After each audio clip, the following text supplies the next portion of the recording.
following is a production of DallasCowboys.com and the Dallas Cowboys Football Club. How about them Cowboys? This is Mick Shots. Streaming live on DallasCowboys.com and the official Dallas Cowboys app. Now, here are Bill Jones, Everson Walls, and Mickey Spagnola.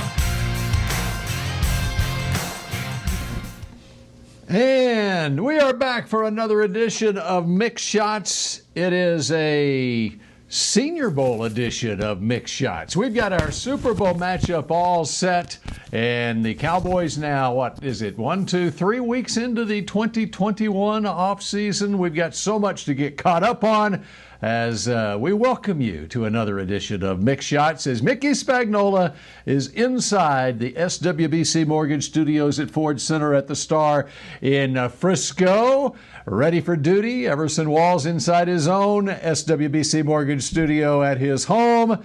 And I am as well. And y'all ready for a Super Bowl matchup of quarterbacks? What do y'all think? I am so sick of quarterbacks right now. Go ahead, Spags. I'll get into that crap later. I am so sick of quarterbacks right now.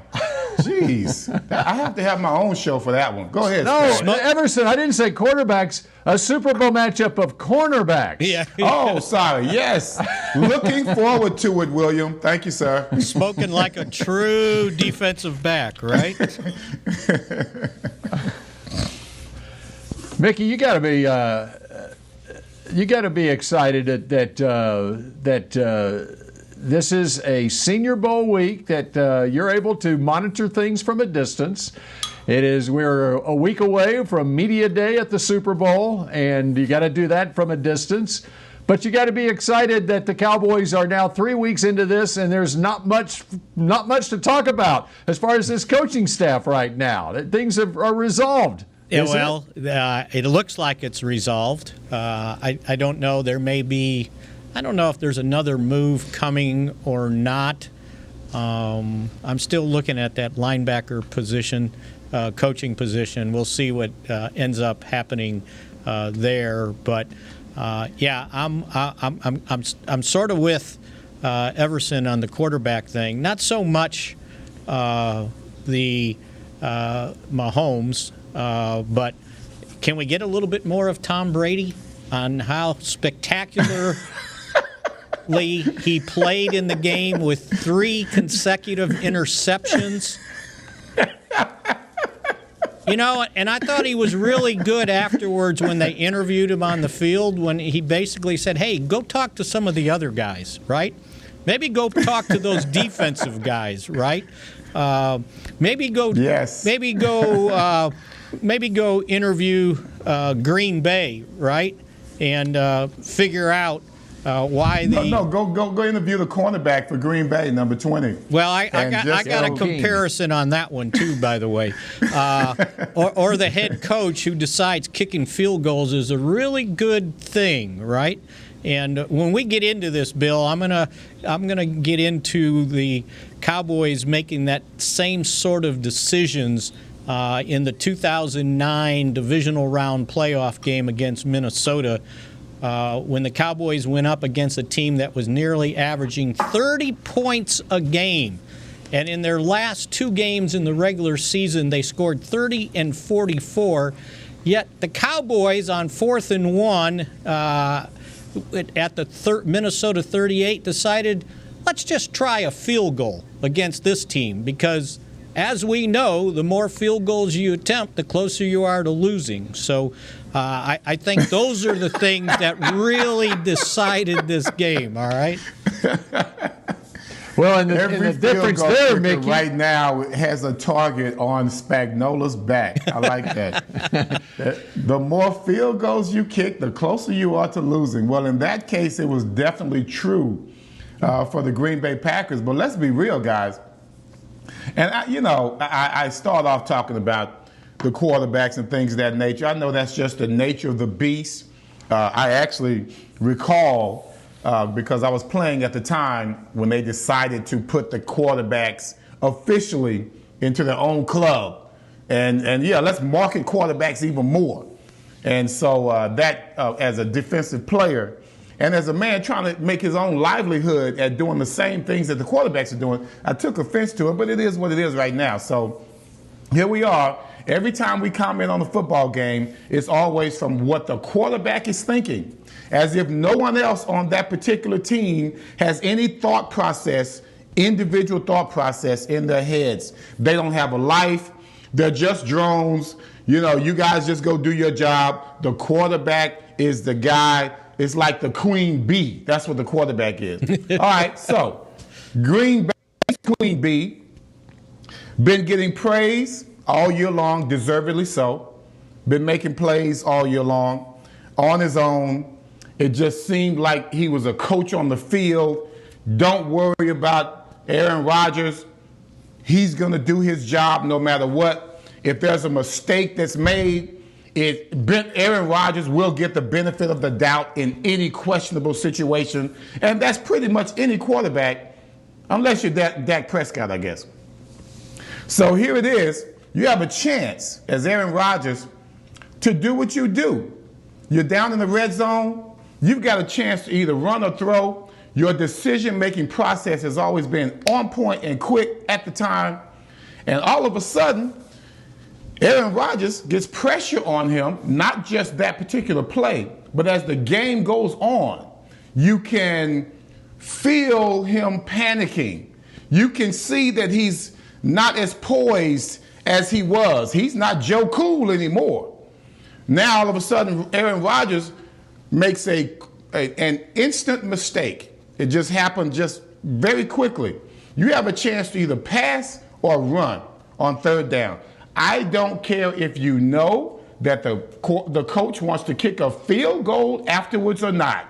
It doesn't matter what the play call is afterwards. When you have a chance to get as many yards as possible running versus throwing it to your wide receiver who's not quite that open, the pressure's on you, you make that decision pretty quick. It's a no-brainer.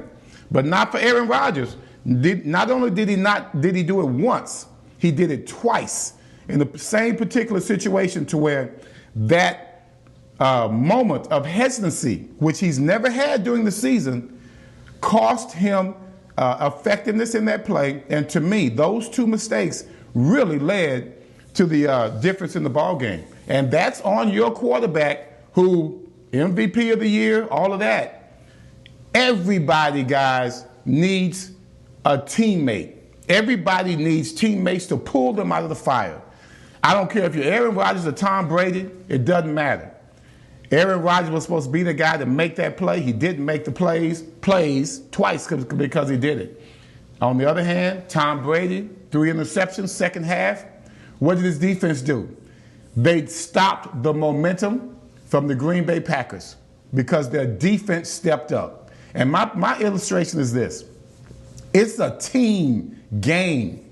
Let's stop making this about one position. I am so tired of it. Defensive players, offensive linemen, they have families too. They have parents, okay? They have, aspirations to do other things than play football. They might want to be coaches, but they don't get that benefit because all we talk about is the importance of quarterbacks. We got to get out of this, guys, because it's a team game.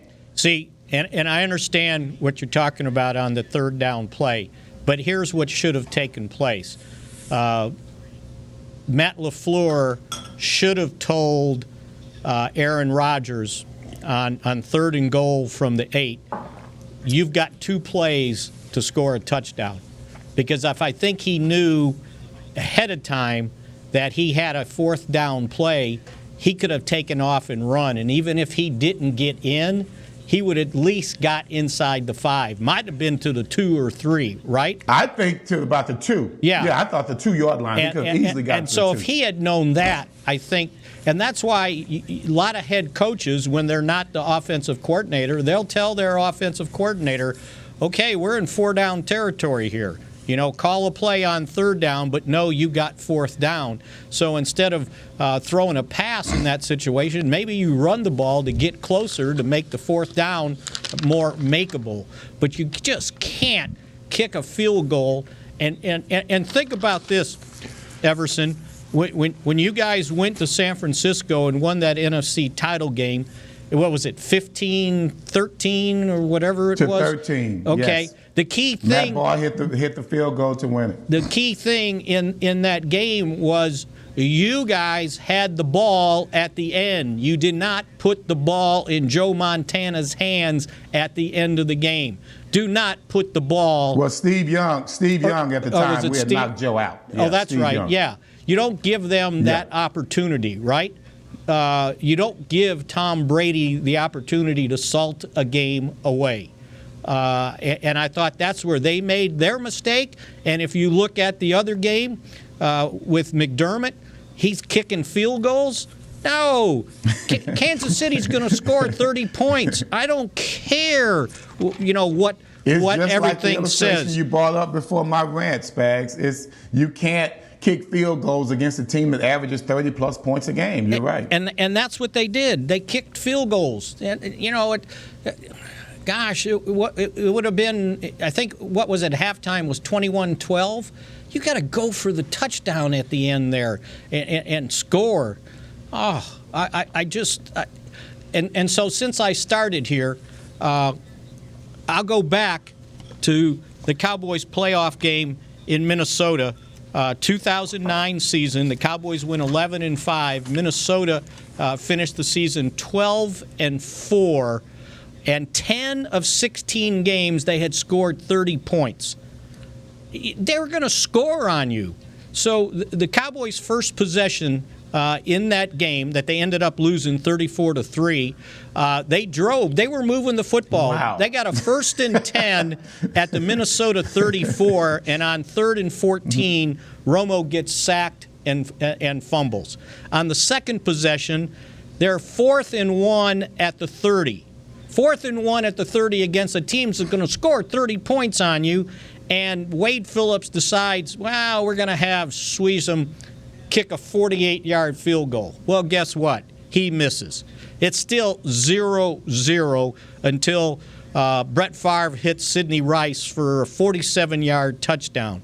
And even at that, the Cowboys come back the next possession, 1st and goal at the 9. At the 9. And they end up 3rd and goal at the 15 because they end up with a -1, and then a sack again, and they kick a 33-yard field goal. And if you look at the first possession of the second half, they're only down 17-3, 1st and 10 at the 23, a run, -7, and 3rd and 14, a sack, another field goal attempt, and he misses again. And then they throw an interception. They're down 23, and ball game's over. Can't be kicking field goals. And the bottom line in that game, as I remember, you guys, and Everson, I'm sure you played in the Metrodome. It was so loud. It was so loud. The Cowboys' offensive line didn't have a chance, right? Romo ends up getting sacked 6 times.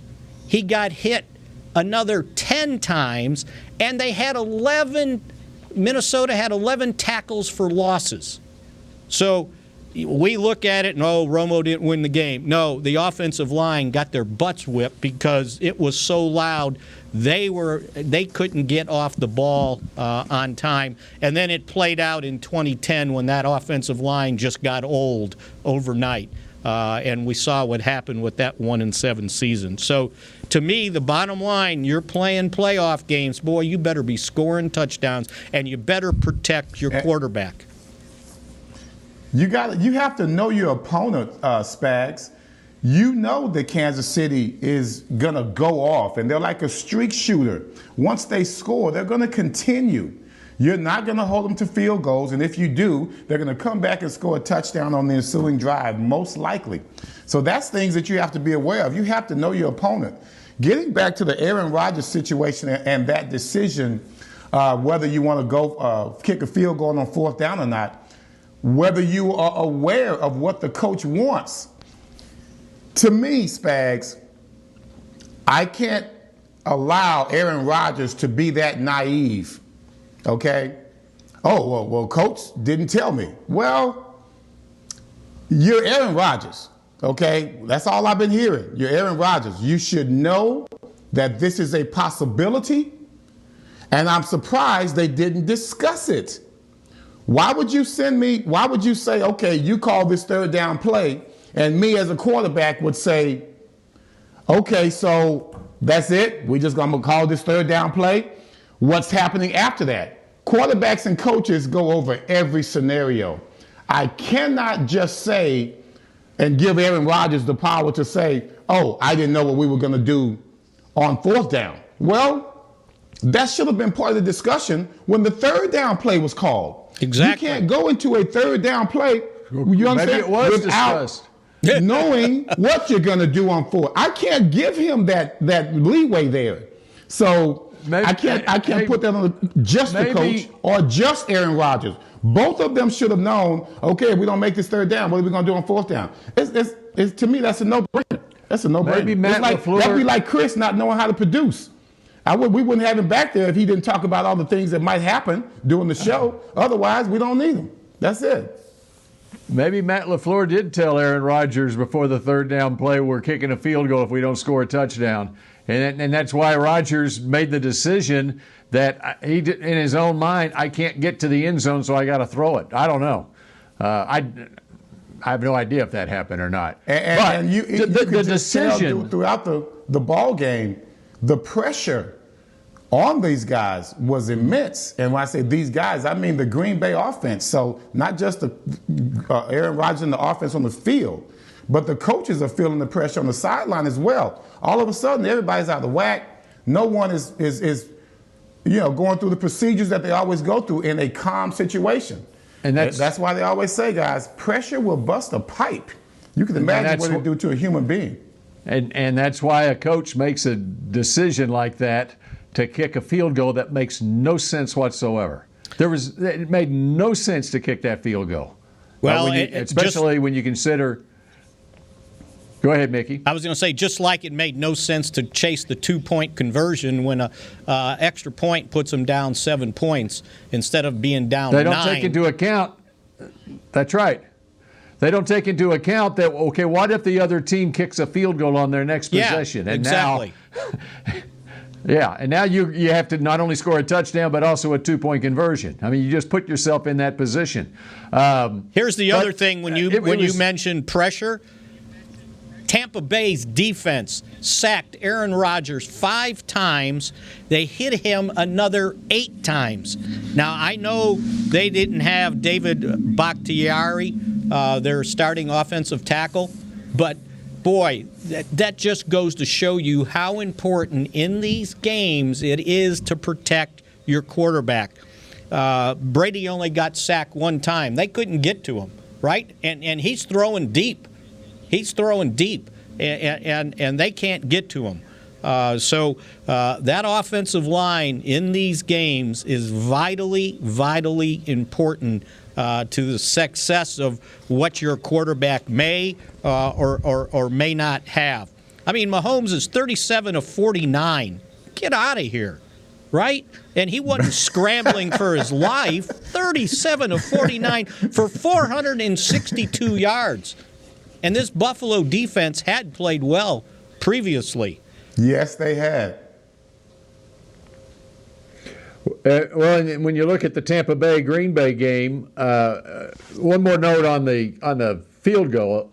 It was just like Kevin Stefanski the week before in the Cleveland game, where it was an almost identical situation, just different part of the field, where they're down 5, okay, and you're asking your defense to do the exact same thing if you don't make it on 4th down, okay? You have to stop the other team. So you might as well, in this case, give your Hall of Fame quarterback Aaron Rodgers an opportunity on 4th down to win the game for you or to tie the game for you. And secondly, I mean, if you're giving the football up, whether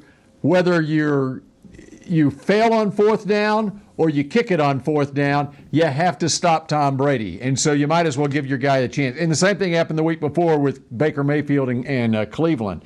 The other thing, as far as getting pressure on Rodgers in Tampa Bay, and how about Shaq Barrett and JPP, Jason Pierre-Paul, at whatever age he is right now, they're the one, because remember, Tampa Bay was playing throughout that second half without both their starting safeties. They played the entire game without a guy that should be in serious consideration for Defensive Rookie of the Year, Antoine Winfield, who was out. And then they lose Whitehead. And so those edge rushers basically won the game for them defensively by getting pressure on Rodgers and taking him out of his game.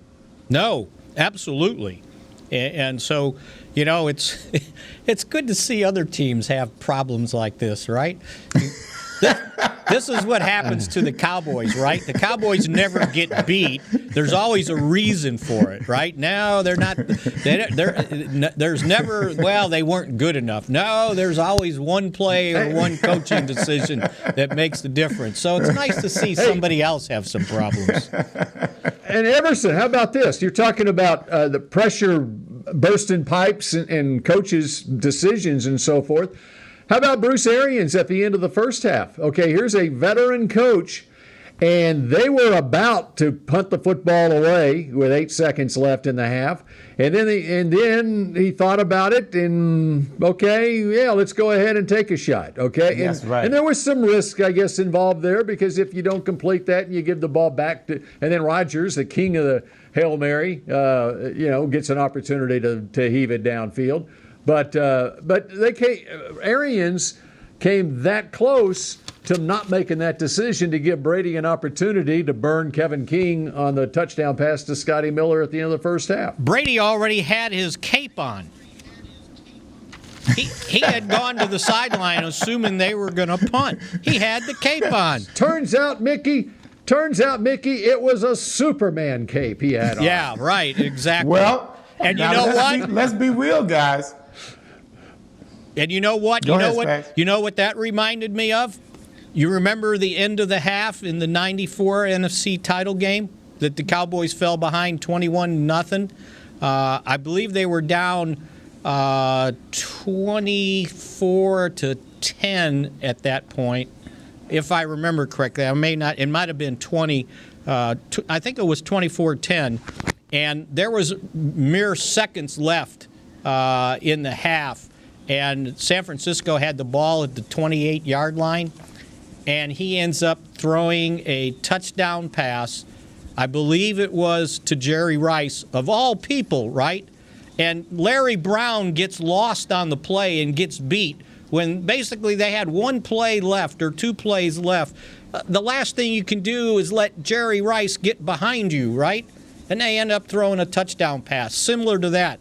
How do you let anybody get behind you to score a touchdown with 1 second to go? It's not only ridiculous in that manner, Spags. This is something that Brady does often. This is no surprise. You know, it's one of those things where, you know what, might as well take a shot. When you're around the 50-yard line, when you're around midfield, defensive backs always know this is when quarterbacks like to take a shot. It's a no-lose situation for the offense. If they make the touchdown, of course, it's great. If they don't, then you still got the field position game one, because if you punt the ball away, then most likely you're going to have their offense deep down in their part of the field. So this is something that Brady has done before. He did it in New England many times. And so to me, that was a matter of, okay, hey, Coach, I want to give this a try. We don't need to worry about punting this ball. Like you said, there's only a few seconds left in the half. Let me give it a try. What can we lose? He's done it before. It's a strategic, very strategic way to end the half as far as I'm concerned. And I'm very surprised that the Green Bay secondary wasn't ready for it. Not just King himself, but as a secondary, you got to talk. He's not out. When you say he's out there on the island by himself, yes, that's one thing. As a cornerback, I enjoyed that position as a cornerback. But you still need to communicate. I'm still looking at Michael Downs and Dexter Clinkscale at all times, making sure we're on the same page in this crucial moment. If nothing else, you want to make sure, okay, you don't want to give up the field goal, but the overall concept is, please, you can't give up the quick six. Hey, and Everson, right after that, at the beginning of the second half, you remember Tampa Bay got the turnover, and so they're down at the 10-yard line or whatever it was, and you knew that Brady was going to take a shot. After it's the old sudden change. He was going to take a shot to the end zone. And Tampa Bay came out with 3 tight ends, okay? So they got this bunch formation, and then they just released Cameron Brate, their tight end, and nobody covers him. I said, as the play was starting, when they came out in a bunch formation, I said, he's throwing for the end zone. I mean, because you knew that was his best opportunity. They were trying to make him think that, okay, we're going to try to run it. And sure enough, it was a play fake, and Cameron Brate is wide open. How do you not cover the tight end releasing on that? It's unbelievable. I got to tell you, the number one hero of this entire game, and that all comes from trust, is the fact that Todd Bowles knew everything Aaron Rodgers was going to do before he did it. I think Todd Bowles is one of the better defensive coordinators in this league. He wasn't a good head coach because that's just not his personality. He is exactly where he likes to be right now. I don't want to discourage anyone from trying to hire him like they're going to listen to me as a head coach again. But I do know he is extremely good and extremely comfortable at being a defensive coordinator.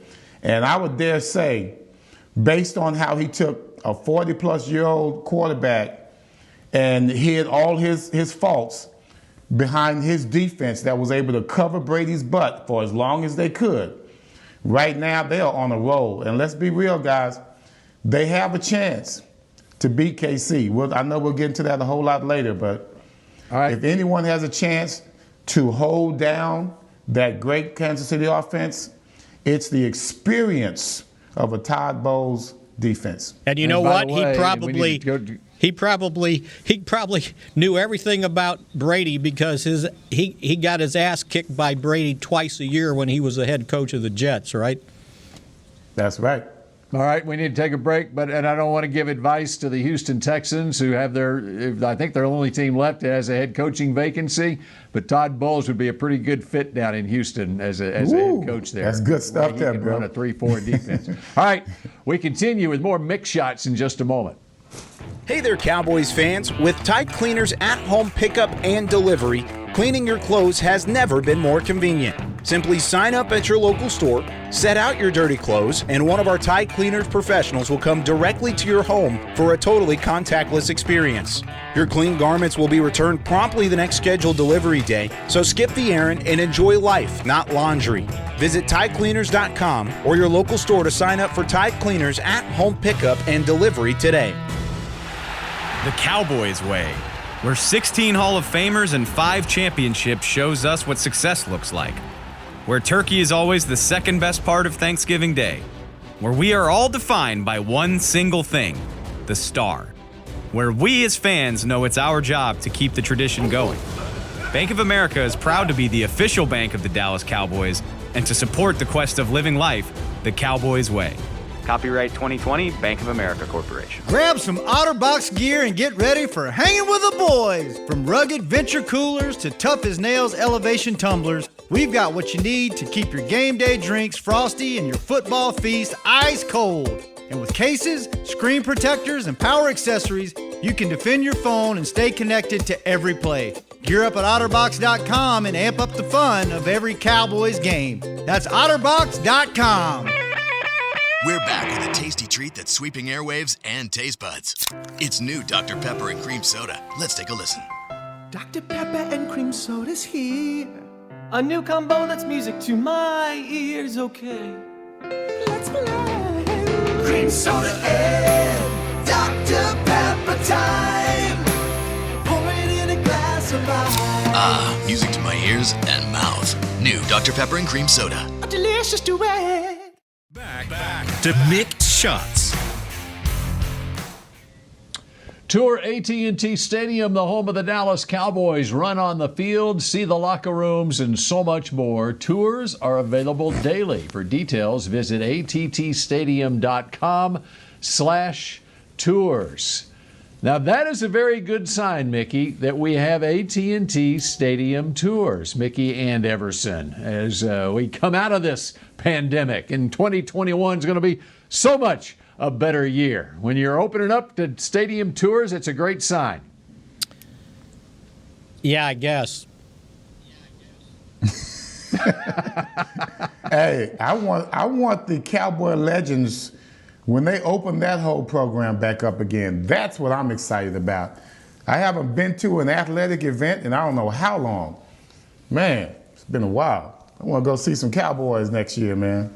Yep, that's right. You know what? It's interesting. A year ago at this time, I was thinking about, and I was telling people at work at CBS 11 how exciting this year was going to be sports-wise. I'm talking 2020, a year ago. But I mean, when you think about it, the Cowboys had a new coaching staff. There was going to be so much going on in the offseason as we learn Mike McCarthy, and we get to talk with all the new coaches and the new players they bring in and all that stuff. It's always a different type offseason when there's a coaching change. Okay, there's more activity, whatever, and then the new ballpark was opening up. The Rangers are going to be playing in a new ballpark. You look at the Mavericks and with Luka and KP healthy, and they were going to have a great year, and then the Stars also, as it turned out, in the bubble, the Stars wound up going all the way to the Stanley Cup final. And then it was, come March 11th, it was horrific the rest of the year. Here's how much. So I'm holding out hope. Here's how much a year's changed. I think a year ago today, I was skiing at Beaver Creek. And I think that was one of the, I ended up going to New Orleans for our department trip early in February. It's probably the last time I'd been out of town since. So you're on, as far as skiing is concerned, not yet. With the bike incident and the Achilles problem, you're on IR now for for skiing, correct? We'll see. We'll see what happens next year, though. I kind of want to just go out there and sit and look at snow and be someplace different, They do anticipate having 22,000 fans in the stands in Tampa for the Super Bowl next week. I saw that. I gotta say, guys, to me, I look at this regardless of the accomplishments of the Lakers and Tampa. It's amazing that Tampa is hosting the Super Bowl. The team itself, that's pretty amazing, for it to happen during the pandemic year. But in regards to the Hall of Fame ceremonies and things of that nature, it just seems to be watered down so much. And if I was going to go in, trust me, I wouldn't be like, not this year. I'm going to wait till all of this is over with. Nominate me again next year. I mean, I wouldn't do that.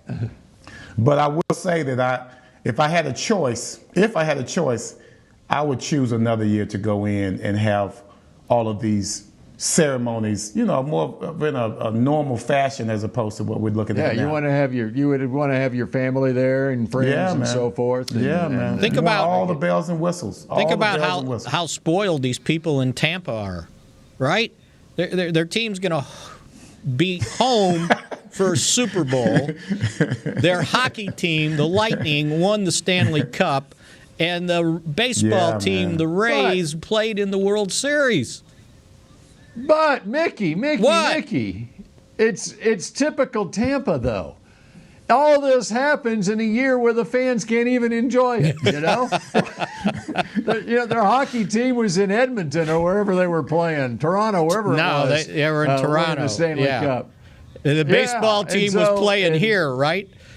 It was playing here, and so they didn't get to even enjoy it, Only 22,000 fans can be in the stands, and those aren't going to be all Tampa fans, and with all the corporate sponsors that you usually get tickets. Well, when you look at the state of Florida, let's not forget the Miami Heat was in the NBA Finals as well. Yeah, we need to break this stuff up.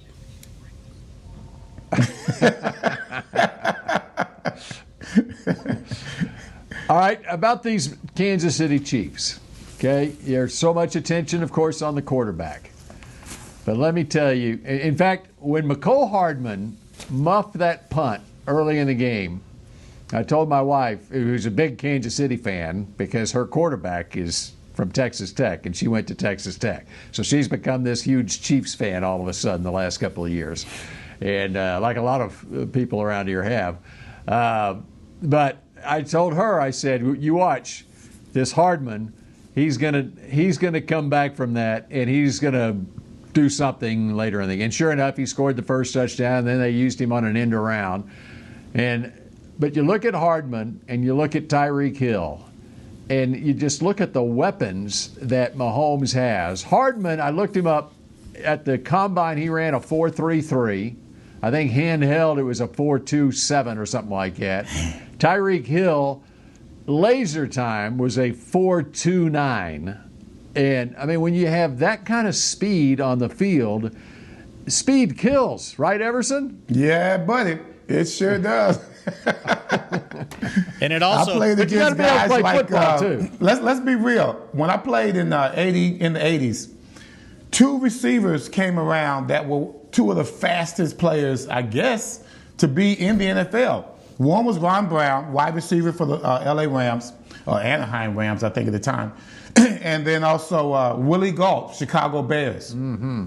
Now, you take a look at those two guys. They were part of, as NFL football players, in the offseason, they decided to run in, I think it was Helsinki, on the USA 4x100 meter relay team. I don't know what position they were in. I've never seen it. I think I might look at it on YouTube after the game, after the show. But they set a world record. They were part of a world record 4x100 meter relay team. Willie Gault and Ron Brown. They were still NFL football players when they did it. So there's one thing to have to cover fast guys that are track athletes. But when you have someone like Bob Hayes, who is a football player, who just happens to be fast as hell, that is a totally different issue. So when you're talking about speed kills is one thing, but when you have an athlete, a true athlete, a football player who happens to have speed, like Tyreek Hill, who can change direction just as quickly as he can run straight ahead, that's when you have a problem. So, in other words, Everson, now Willie Gault had football in his background, Ron Brown, but Ronaldo Nehemiah was a different story, right? Different story. Track athletes, true track athletes who don't have football in their background at an early age, their muscles are made to just run straight ahead. In football, you got to do all kind of stuff. You've seen Beckham, you've seen Tyreek Hill. That you have to be able to move and change direction instinctively. And so track guys' muscles are just not made to make that lateral movement because everything that they do is all about going straight ahead.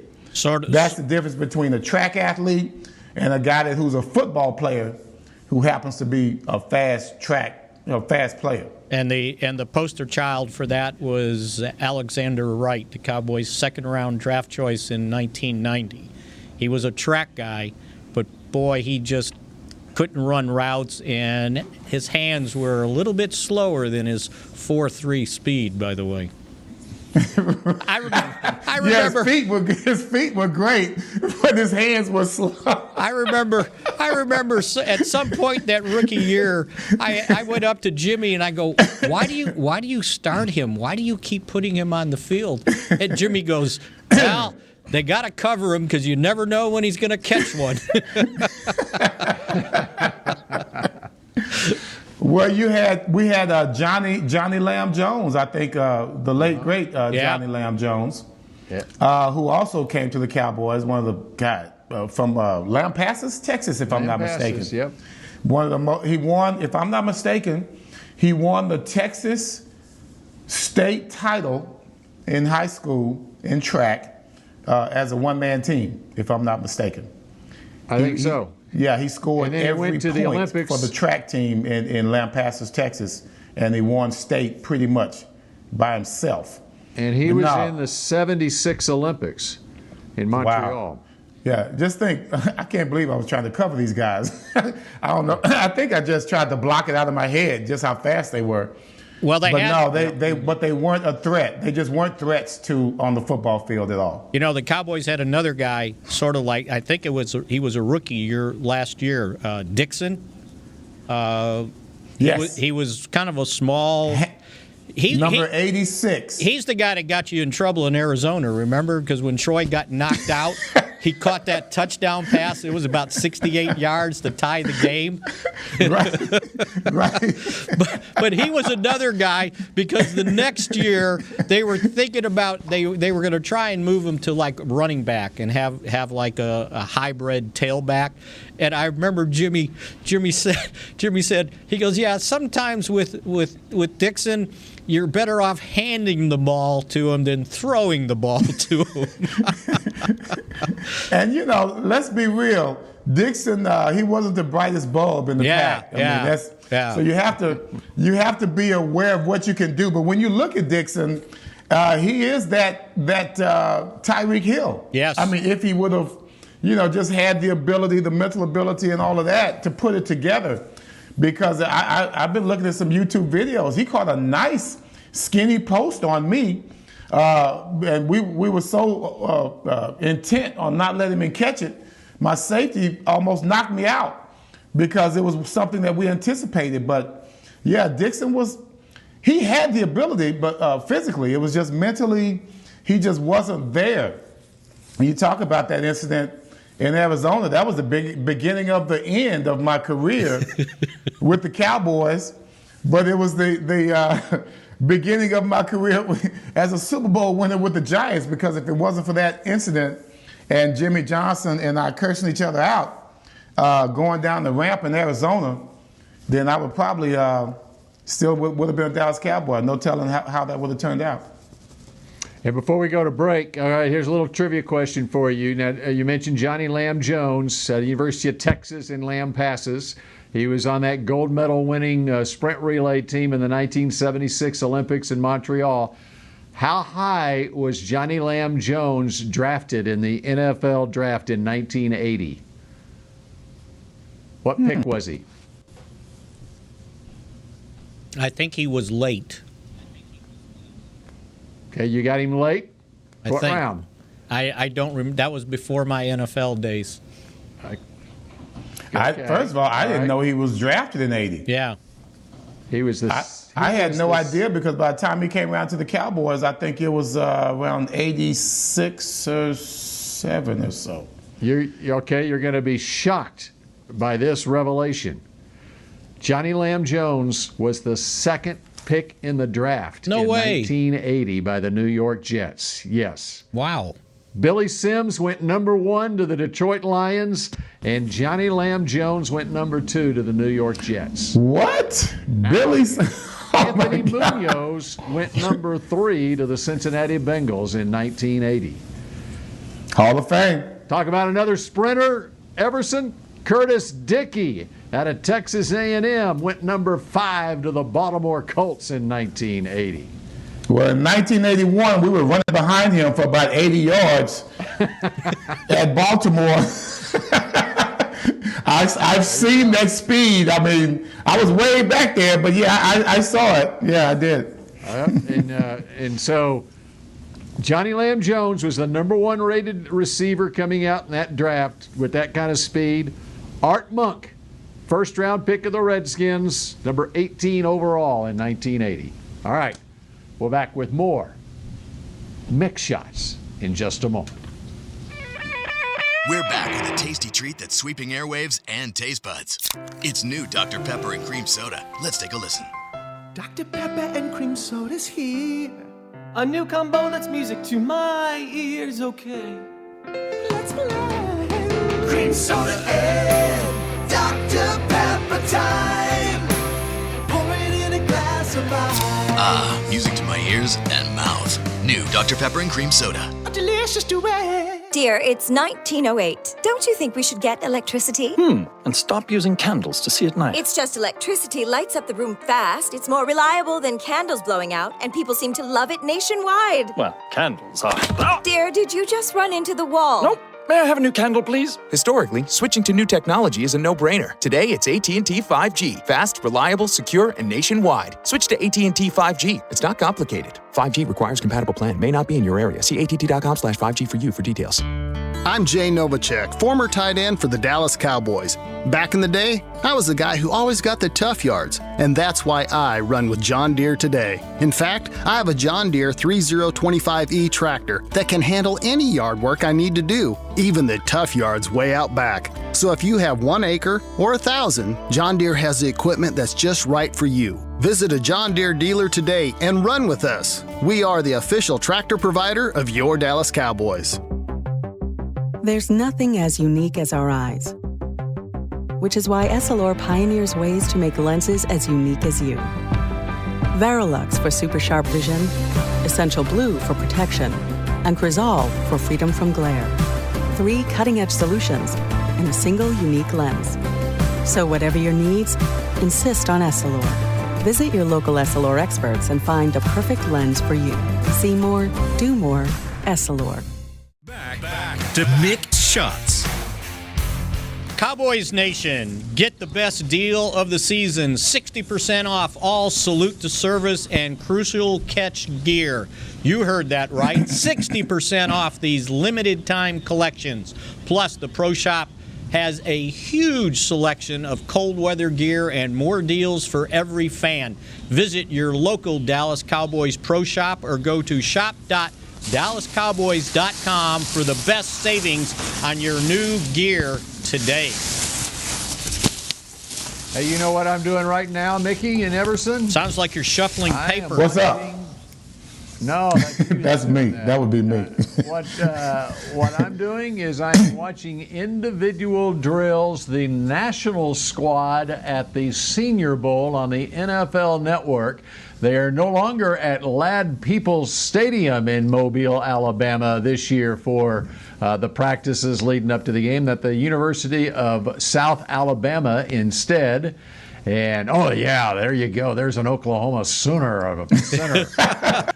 Creed Humphrey right there. And so I'm going to watch this for a little bit. And, Mickey, you can take it away. Creed Humphrey is lined up at center. Now we're going to work with the left tackles there. Got a kid from Notre Dame lining up at left tackle. Oh, I'm going to spend the rest of the afternoon watching this stuff, Mickey. And I bet there's not many people surrounding the field as normal watching those games, right? No, there's nobody. Especially empty from stands. There are some people up in the stands, which would be NFL scouts. Teams can have up to 12 individuals in attendance. Is that right? I think it's 10, I read. 10, okay. They're limited to 10 personnel to scout the event. And as you said, the game's being played this time at Hancock Whitney Stadium. They've already sold out like 6,000 tickets. And the media availability is very, very limited. They used to let us on the field after the practice to kind of, pick out who you wanted to interview. That won't be allowed. They're going to have 4 players per practice to be interviewed. And the interview the media will be socially distanced in sections in the stands. And then they'll have some evening phone line interviews, Zoom calls, things like that. They used to be able to hang out at the hotel and bump into people. That's not happening any longer. And as you said, this year it'll be the national team versus the American team. No more North and South. But they did manage to get Devonta Smith. Why is it no more North and South? Mickey, explain to Everson that. I'm not sure. You're not going to drag me into that. Because it very easily could happen, by the way.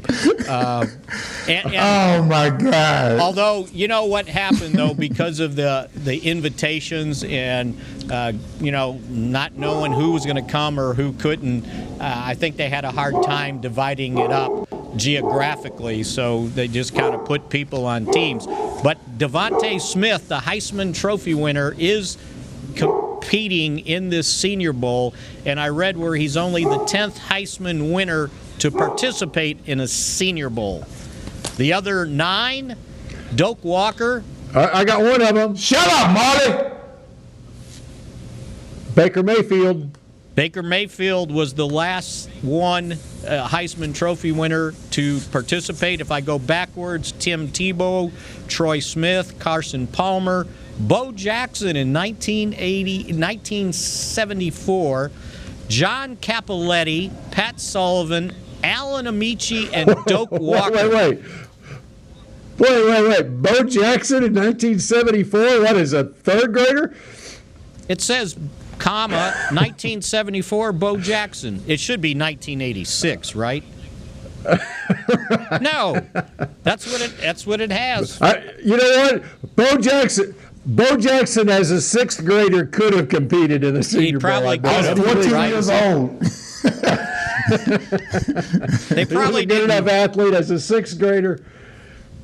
He could have. He would have been like 83 or so. Well, it's maybe. Well, Carson Palmer, it says he's probably 84 instead of 74. Yeah, that's probably what it is. Yeah, they made a typo on that thing. Anyway, things have changed. Good catch, Bill. Good. Things have changed. You know, they also got rid of the East-West Shrine Game, and also the NFLPA Collegiate Bowl got canceled. And the way that's right, because we can't have the East playing the West either. That's right. No, we can't. No way. In fact, the players started arriving on Saturday because they had to do their COVID testing and had to pass through multiple times throughout the week. And this year, each player gets his own room. And how about this? For the first time, NFL teams had to buy into the bowl game. They're paying for club suites at the new stadium for interviews with players. So that's how they're kind of raising money to help out with the loss because of lack of fans being allowed into the stadium. So this whole thing is different. As a matter of fact, it was a couple of weeks ago when I was talking to Will McClay. He wasn't even sure they were going to, they had all these plans to have the game, but he wasn't even sure, who was going to be allowed there. So from a team standpoint, even if you only have a limited amount of personnel at the practices, they record those things and they send them out to all the teams, so you're able to watch the practices. You just don't get that one-on-one capability with these players, and to me, that's one of the most important things, especially with the combine, which, by the way, that has changed significantly also. You guys, I was one of those guys. I was truly blessed to have the career that I had, because when you think of where I came from, none of that recruiting crap I was privy to. Had to, basically beg my way onto Grambling for that last scholarship. I led the nation in interceptions, but I didn't get any invitations to any of the big, combines or any of that. I had my one experience in Jackson, Mississippi. It was a Sheridan Broadcasting Network bowl game, Black College bowl game. And Sheridan was not the hotel. It was an African-American family that was in media, SHERIDAN. And they were a great friend to HBCUs, so they sponsored this game. Man, it was so cold in Jackson, Mississippi in February. Like 1,500 people showed up at the game. I didn't want to play that game. That's how cold it was. I felt like I was in Green Bay somewhere. I didn't know Jackson, Mississippi could be so cold. but it was just so uneventful. Happy to play in the game. Of course, they sent some backup scouts down there to time us. There was no one of any prominence that was really there. So to be able to have the career I had and starting at such a pitiful place, you know, I'm definitely blessed to have the career I had. But boy, all of these things you're talking about, North, South, East, West, Shrine, All-American, Senior Bowl, things of that nature. You know, most HBCU players, we just don't get a chance to participate in that. And especially since, you know, all the better players are going to the Power Fives now, and that doesn't seem to be reversing course in any way. You just won't be seeing any HBCU players being prominent at any of those. So to be able to come out my rookie year and my whole career, to be able to play well against some of those guys that they thought deserved that reputation more than the HBCU players, it felt real good to just stick it to the scouts' faces and stick it to all those owners and offensive coordinators that just really thought they knew better. That had a lot to do with the, how can I put it, the motivation behind my career. I think my whole career, I was still saying something like, yeah, take that. Yeah, that was pretty much my attitude. So I'll tell you mentioned how cold my first winter in Jackson, Mississippi, it actually snowed 2 inches. I want you to know that. That's crazy. That's crazy. And they were so worried. Nothing to stop that wind from just blowing right through your clothes. And they were so worried that we wouldn't be able to get back the next morning to put out what was then an afternoon paper too. They put us up in hotels overnight so we could just walk to work the next day. Well, it was 2 inches, right? I grew up in Chicago. My buddy that I was working with grew up in Detroit or in St. Louis. So we went back to our apartments to get clothes for the next day, shower, change, whatever, and bring stuff back, right? The sports editor found out we went home, and he just gave us holy hell. You drove home? It's like Tom, it's 2 inches. Come on, give me a break. Okay, we just got like 3 minutes left, but Everson, a capsule version of how did the Cowboys discover you? Well, Gil Brandt, you know, he's out there always looking at HBCUs. I tell people all the time, he's good at finding cheap labor, and that's what Gil is good at. So, you know, he finds the cheap labor from all the HBCUs and some of the smaller schools. You know, Ouachita Baptist, Cliff Harris. He found me just like he found Cliff, you know. It wasn't that hard to find. I mean, I was leading the nation in interceptions, and I was only You're in Hamilton Park. You were just down the road. Yeah, just down the street. Yeah, no doubt. A couple of lights away. But I wasn't known in that manner at that time. But being at Grambling, really, I think that's how they looked at it. You know, Grambling's only 4-hour drive away. He sent Jethro Pugh, the late Jethro Pugh, to come sign me. And, you know, I don't know what they told Jethro to offer me, but I have a feeling if he could work a deal with me, he could keep the difference. I think that's how Gil set it up. So, I don't know. Maybe my $1,500 signing bonus could have been $2,000 or $2,500. You just never know. I don't know what Jethro walked away with. It sounds like Drew Pearson's story when they signed him in Tulsa, and after the draft, undrafted, and Drew didn't even have enough. He said, I hardly had enough money to put gas in my car to drive to the hotel to meet to meet whoever was you know, scouting him or signing him to the contract. So he got a $500 signing bonus, right? $500 signing bonus. He went home and he basically told his wife, well, I got to go to the dorm because the guys are waiting for me after I signed. And she goes, well, how much did you get? And he goes, I got $250 because I took the other $250 to buy beer for everybody. That's a lot of beer. Well, especially for back in 1970. Maybe food too. You never know, right? Yeah, maybe. He figured I should. You could get Old Milwaukee, right? You could get Old Milwaukee, a 6-pack of Old Milwaukee for $1.89 back then. Hey, I wouldn't know about that, Bill. Hey, I bet when you were in an HBCU, right, at Grambling, you never thought a graduate from one of those schools would end up being vice president. Is that crazy? Is that crazy? HBCUs, we run the world, baby. We taking over the world. Won't be long.